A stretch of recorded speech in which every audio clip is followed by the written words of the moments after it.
Hello and welcome to a new edition of EcoAfrica. I'm Neo Taegbe in Lagos, Nigeria. On today's show, we'll be putting the focus on farming, including a look at how high-tech is changing agricultural practices. I'm joined by my colleague in Uganda. Hi there, Sandra. Hi, Niyota, and a big hello from Kampala, Uganda to all our viewers today. Well, did you know that 1/3 of the global population works in the agriculture sector? Here in Africa, it is over half the population. That is why we decided to make a special edition that is all about farming. We'll find out how in South Africa, sheep farming makes for healthy soil, and how food is grown with hydroponics in Nigeria. And finally, why farming doesn't have to mean deforestation. We start the show in South Africa. Anyone who's ever been there will have noticed the thousands of kilometers of fencing that cut across the land. Usually designed to contain the cattle, fences have a devastating effect on the environment. They are not only a deadly trap for the wildlife, they also prevent livestock from roaming around freely, which leads to overgrazing and land degradation. Some herders are now reversing this trend, and they are spearheading an ecological revolution. When herders lead their livestock onto the Great Plains of the Karoo in central South Africa, the animals aren't allowed to linger. To protect the vegetation from overgrazing, they have to be kept on the move. As a result, they can only eat the tips of the plants. Head shepherd Dixon Nkuba has years of experience and has seen how the landscape has changed since he's been grazing his animals here. At first, the land had some more bare patches and the grass growth was not that much, but now since we have started this process of heading, we find that no, there is a bit now change even on grazing areas. The grass is more growth are shooting up. The herders are part of the Shepherding Back Biodiversity project. It supports commercial livestock keeping while boosting land restoration on this 24,000 hectare farm. The Karoo was once much greener and home to millions of antelope and buffalo. Their hooves loosened the topsoil, while their droppings fertilized it. In a bid to recreate the great migrations of the past, the project employs shepherds to lead livestock over the plains. Bull Smuts is the project leader. He's confident that herders can help revive the whole region. Because we fundamentally believe that this method of farming gives space for wildlife to coexist with production agriculture. So that's really the simple vision, is to find a mechanism by which we can foster biodiversity on production farms. The thousands of kilometers of fences needed for intensive livestock agriculture are one of the main reasons why wildlife has disappeared. Fences prevent the animals from roaming free as they search for grazing land and water. They often end up tangled in barbed wire. In order to study the effects of the fenceless farming method on the environment, ecologists are monitoring the project. Over the past 2 years, head researcher Janine McManus and a group of students have recorded the number of plant species in selected study sites. In addition, the group evaluates the Earth Vegetation Index. The index is determined by the amount of green seen on the ground by satellites and allows researchers to compare plant growth in different regions over time. And you can already start picking up changes in trends within where the herd has been grazing, especially over a longer resting period in parts of the farm. And the green index shows up quite pronounced. And we compared it to traditional farms where it isn't quite as pronounced. And there seems to be quite a significant color, and it's just looking at the pixels alone, you know, and taking the green out of pixelization. But from that alone, you can already start seeing a difference. There are many positive signs. Areas that have been grazed by the herds are now seeing thicker plant growth. Slowly, wild animals are returning to the farm. More than 500 antelope have been counted, and even a leopard was recently sighted. A major success for Dixon Nkuba, especially since South Africa is still recovering from one of the worst droughts in recorded history. I wish this process continues for the rest of the life, so that there won't be any damage to the land, so that even the neighbors in other countries can be more inspired about what they are seeing in this dry Karoo. The project could inspire neighbouring farmers. Many of them saw their land degrade and lost livestock due to the severe drought. For the shepherds, however, this year's lambing season turned out to be very successful, adding another 1,800 sheep to the herd. Slowly but surely, the project is turning profitable.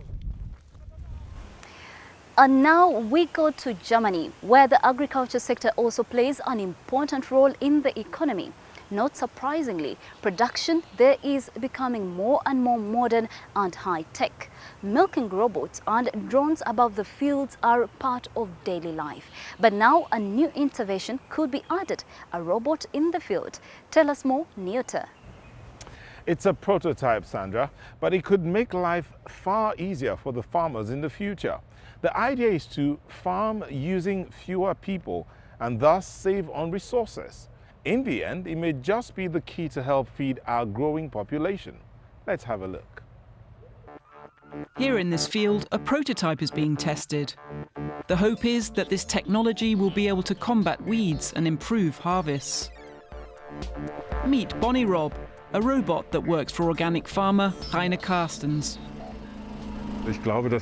I think I'm a visionary in this operation because I'm trying to foresee the problems we'll have in a decade and I'm doing my best to solve them. The farmer's already having problems finding enough employees to work his fields. Bonnie Rob could solve this labour shortage by recognising weeds and destroying them without relying on chemicals. But the robot is still at the learning stage. The farmer has brought in IT experts to help. You can imagine drawing a picture with a green marker and a red marker, and then we tell him that's a carrot and those are weeds. And later we have pictures without anything and tell the robot to find them. Where would you use the color red or green? And this is what you see in the end. It examines all the images and says, you're a weed. Artificial intelligence for farming. Nowadays, farmers also have to be engineers and software experts, able to hook up heavy-duty farm machinery to networks. Those networks collect and analyse data, so farmers can optimise the use of seeds and fertiliser. It's providing a new line of business for agricultural machinery engineers. Someday we'll have to feed 9 or 10 billion people, and that won't be possible with current yields. We have to become more efficient, and we have to use our resources more wisely. Research and practice are closely interlinked. Fuel efficiency tests, for example, are being conducted at the farm where Kai Anker himself learned his trade. This is the route I've just programmed. The tractor follows that route. There's no need to steer. Satellite maps help the machinery stay exactly on course. But it also makes it possible to track an employee's every move and spot every mistake. Digital technology is very useful for looking after livestock too, helping to boost profits. Feeding has long been automated. Anker says farmers should still visit their animals at least once a day. We currently have 2,000 pigs, so feeding them by hand is inconceivable. It's good to have fully automated feeding. Back at the carrot field, the vegetable crop is being separated from the weeds by hand. At least it's environmentally friendly. The vehicle is powered by solar panels. But it's difficult to find workers willing to pull up weeds for 8 hours. When will this work be automated? We know that in the long term we won't have these workers anymore. So we need the technology to help keep the weeds on our fields in check. There's a big demand for big visions.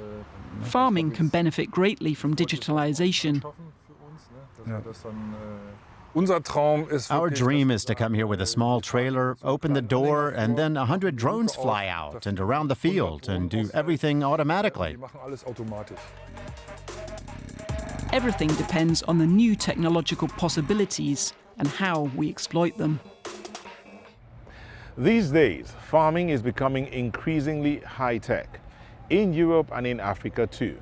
Here in Nigeria, for example, there's a lot of research being done into solutions for feeding the booming population while protecting the environment. We visit a company in Lagos that's reducing the negative environmental impact of farming with an innovative hydroponic system. It uses less land and little or no soil for the cultivation of fresh produce. The firm is helping drive an urban agricultural revolution. These basil, parsley, and lettuce plants are special. They're being grown without using normal soil. This innovative system is called hydroponics. To feed the plants, the gardeners use an organic sterile medium made from the bark of the coconut tree. The hydroponic nutrients we use are not nutrients with chemical additives. They're basically calcium, potassium in their natural state, and a special vegetable formula that has all our micronutrients and that the plants need. The Gartner Callaway Group began growing herbs and vegetables in Lagos 2 years ago. Fresh produce is often difficult to find in the Nigerian megacity, and organic products are even harder to get hold of. Gartner Callaway started with the need to want to empower other farmers, and also with the consumer in mind, in terms of providing fresh quality produce to our consumers, which is real farm to table, which is part of the whole urban agricultural revolution that's going on in the world. By growing locally, they could even undercut the prices of the non-organic produce available in the city, but they still make profits. Conventionally grown vegetables sold at the market cost around 30% more than the organic ones here. I buy kale, spinach, lettuce. Most of them are imported, so they're very expensive. But this is locally grown, organic, so the pricing is very reasonable. When you think about what you're getting, nothing can beat fresh food. Straight from farm to mouth. That whole concept, nothing, it's not too expensive. It's also environmentally friendly, as the company only delivers within the city. It keeps its carbon footprint low. The firm is also helping other farmers to follow its example. We have a branch of the company, the sustainability part of the company, that literally, build farm for people, operate the farm for them, and then transfer it to them. So far, they've helped 3 farmers to launch their own businesses. Gartner Callaway are also planning to expand and are currently setting up 2 new city farms in Lagos. Here in Africa, the effects of the climate crisis have never been more apparent, and the farming sector is inevitably hardest hit. In Ethiopia, for instance, the farmers plant what are supposed to be high-yield crops every year, but the land is so parched that they barely have anything to harvest. At the Leibniz Institute in Germany, Ethiopian researchers are learning how to boost biodiversity and revive and conserve local seed varieties that can withstand the drought and other environmental threats. This way, and we will have a look for the tomatoes. Biologist Ulrike Lohwasser is showing 3 visitors around the fields of the Leibniz Institute of Plant Genetics and Crop Plant Research in central Germany. The 3 work at the seed bank of the Ethiopian Biodiversity Institute in Addis Ababa, the largest of its kind in Africa. They want to find out what their colleagues in Germany are doing to improve the quality of crop seeds. Jerusalem Arusimoka likes the hands-on part of the process. Here she's learning things she hopes to implement back home. She's manager of the seed bank in Addis Ababa. We don't know what tomorrow can bring, so we always want to save our biodiversity. That's where life is, and it's the way we support a life, a food, shelter, medicine. It's all what's a base for our living. So it's a question of living, nothing else. So having and conserving is supporting life. Ulrika Lohwasser shows her guests the treasure trove at the heart of the Institute, the seed bank, with over 150,000 samples from crop plants from around the world, gathered over a period of several decades. This is a typical German. This is yellow type. Lohwasser has been collaborating with her colleagues in Addis Ababa for 9 years now. The diversity of species is astounding. For example, there are more than 9,000 varieties of bean in the collection alone. The seed bank here in Gattersleben is one of the largest in the world. It's also a collecting mission. Old varieties have lower yields, but they can cope better with changing climatic conditions. They're more robust in times of drought. Lack of water often turns soil acidic or leads to a buildup of minerals and heavy metals. These varieties can withstand all of that better than more fragile, modern seeds. Lohwasser has got to know the problems farmers face in Ethiopia firsthand. They tend to plant the same crops year in, year out, which leads to soil degradation and ever lower yields. New varieties are needed. The Institute in Addis Ababa also has fields where new strains are tested. Strains developed there with the help of a German seed company. Back at the Leibniz Institute in Germany, this wheat was grown from seeds collected in the 1950s. The variety actually originated in Ethiopia, but has died out there. Samples have since been sent back to the seed bank in Addis Ababa, along with seeds of other crops once endemic to Ethiopia, certain strains of wheat and mustard, more than 7,000 in all. Now they're back home and available for research and possibly cultivation. We want is to apply or to use our materials for sustainable utilization and for development. So most of our seed requesters are researchers from different research institutes in the country and students who are studying for their PhD. The visitors from Ethiopia want to expand the testing of older varieties at their own institute to establish which ones could withstand stress factors such as dryness or acidic soil. An important step to boost sustainable farming in Ethiopia. Not important, but that's what's important. And we stay in Europe for our next report. In Poland, many farmers practice industrialized farming. Synthetic fertilizers and pesticides are common, as is intensive livestock farming. But in recent years, demand has been changing, with more and more people buying organically produced food. It is a trend that we are seeing all over the world. And in Poland, a country that is traditionally grounded in agriculture, this growing market is providing opportunities to the increasing number of organic dairy farmers. We went to meet some artisanal cheese makers. In eastern Poland, Helena Wróblewska is leading her goat herd through the meadows.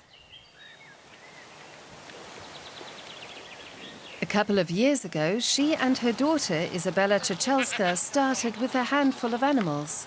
Now they take care of 300 goats. From their milk, the family produces a variety of different organic cheeses that have become a hit with the locals.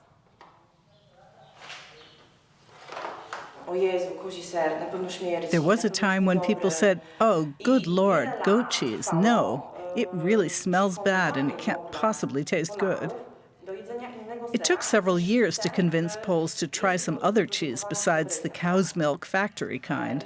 Goat cheese was practically non-existent. It's only now that it's become trendy. Cieczelska is one of the 1,000 artisanal cheesemakers in Poland. The 25-year-old is a psychologist by training, but has decided to come on board in the family-run business. Today, the farm boasts more than 50 hectares of pasture and produces around 10 tons of organic cheese each year. Another farm in the region, the Rancho Frontiera, has a similar backstory. Sylwia Szlandrowicz and her family specialize in organic cow and sheep cheeses. Some 15 years ago, they left the city to buy a ramshackle farm. Over the years, they renovated it and turned it into a flourishing cheese business. They have no trouble selling their dairy close to home. In Europe, there are fewer and fewer natural rich herbs, and so I think that's one reason why our cheese is such a hit, not only with Poles, but also some Italian, French, or Spanish people. In Poland, organic food still has a small market share compared to other European nations. Yet the demand is growing rapidly. More and more people are willing to pay a premium for high-quality and sustainably produced food. That means there are lots of opportunities for the country's organic cheese farmers to grow their herds even bigger. All too often and all over the world, farming goes hand in hand with deforestation. In many African countries, slashing and burning is the way to prepare land for planting crops, regardless of whether that land is depleted or fertile. But many overlook the fact that this method destroys the soil way down below the surface. One young man in Senegal has come up with an alternative, one that is good for the soil and the air and can even produce better harvests. These ashes are still hot. Recently, trees were cut down here and burned to make room for new fields. The tropical forest around the village of Soutou in southern Senegal is endangered. The Palmyra palm is an ancient part of the forest. It provides the villagers with fruit, with wood to build furniture, with palm leaves for the roofs of the huts. But again and again, the forest is set alight. Clement Sambu is a farmer from Satu who wants to protect the trees. He says the slash and burn method is actually harmful for agriculture.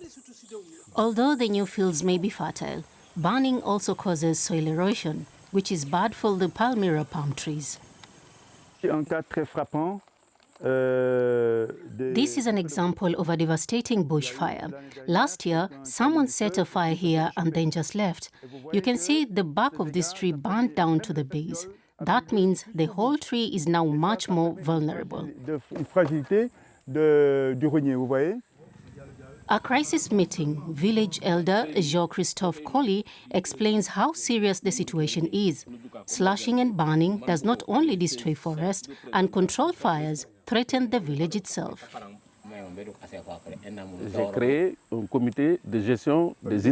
I've founded a committee that will look into the organization of a patrol. Around 20 villagers from around Soutou are participating in order to get these bushfires under control. But the farmer Clement Sambu doesn't think patrols will help. He discovered a method on the internet which will make depleted soils fertile again. This method is called hugel culture or hill culture. First, a layer of unusable logs and dead branches is laid down. A layer of leaves, grass and weeds is put on top. Then it all needs watering. In time, it becomes a fertile bed for planting. Clement Sambu tried it on his own fields and was successful. We only water it once a week, so not a lot. And if you put your hands on top of it, it's as if you're deep in the woods. A really nice damp forest soil. And that's just what the plants need to thrive. The Soutou's villagers plant mostly vegetables on their fields. Clement Sambu teaches them the forest-friendly method, which also gives them valuable compost. Farmer Cecil Sagna decided to use the compost on her fields. I make compost. It gives me a profit instead of having to buy fertilizer. With this profit, I take care of my house, I take care of my children, my 2 nephews. I can go to the market to buy the hens that I raise to secure my future and save our forest.